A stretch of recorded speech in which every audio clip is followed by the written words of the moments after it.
நாட்டில் குழந்தை கடத்தல் சம்பவங்கள் அதிகரித்து வரும் நிலையில் உச்சநீதிமன்றம் முக்கியமான வழிகாட்டுதல்களை வழங்கியுள்ளது.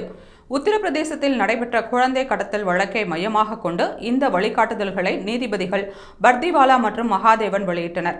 இது தொடர்பான வழக்கில் அலகாபாத் உயர்நீதிமன்றம் குற்றவாளிகளுக்கு ஜாமீன் வழங்கியதை எதிர்த்து மேல்முறையீடு செய்யப்பட்டது. விசாரணையில் குற்றவாளிகள் பலர் ஜாமீனில் வெளிவந்து மாயமாகிவிட்டதாகவும் அவர்களுக்கு ஜாமீன் அளிக்கும் போது காவல் நிலையத்தில் கையெழுத்திடும் நிபந்தனை விதிக்கப்படவில்லை என்பதும் அதைத் தொடர்ந்து குற்றவாளிகள் தப்பிச் சென்றதாகவும் நீதிமன்றம் கடுமையாக விமர்சித்தது.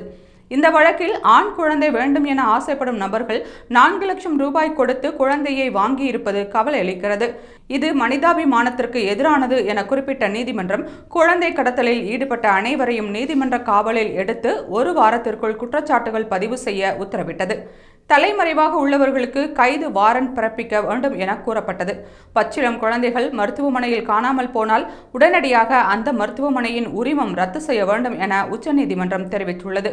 குழந்தை இறந்த துயரத்தை விட கடத்தப்பட்ட துயரம் பெரியது என கூறிய நீதிபதிகள் நாடு முழுவதும் குழந்தை கடத்தல் சம்பவங்கள் குறித்து அறிக்கை தாக்கல் செய்ய மாநில அரசுகளுக்கு உயர்நீதிமன்றங்கள் உத்தரவிட வேண்டியது அவசியம் என தெரிவித்தனர்.